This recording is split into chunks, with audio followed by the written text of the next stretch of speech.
মায়াপুরের মধ্যে যেসব প্রসাদ গ্রহণের ভবনগুলো রয়েছে তাদের মধ্যে অন্যতম হলো কিন্তু গদা ভবন। ইসকন মন্দিরের ১ নম্বর গেট থেকে ঢুকলেই আপনারা কিন্তু বিভিন্ন ভবনের থালির কুপন কাউন্টারগুলি দেখতে পেয়ে যাবেন। বিভিন্ন মূল্যের থালি যেমন ৫০ টাকা, ৮০ টাকা, ১৫০ টাকা মূল্যের থালিও পর্যন্ত আপনারা এখানে পেয়ে যাবেন। আমরা যেমন এখানে সকালবেলা এসেই ৮০ টাকার যে কুপনটা আছে সেটাই কেটে নিয়েছিলাম।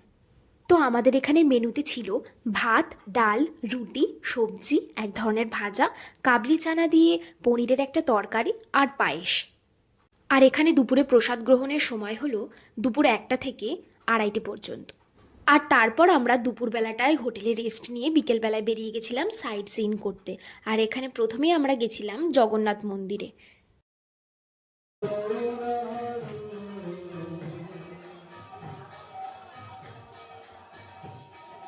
তারপর সাইট সিন কমপ্লিট করতে করতে অনেকটাই রাত হয়ে যায়, তো আমরা তারপর চলে এসেছিলাম ডিনার করতে সেই ভাইরাল মাসির দোকানের বিরিয়ানি ট্রাই করতে।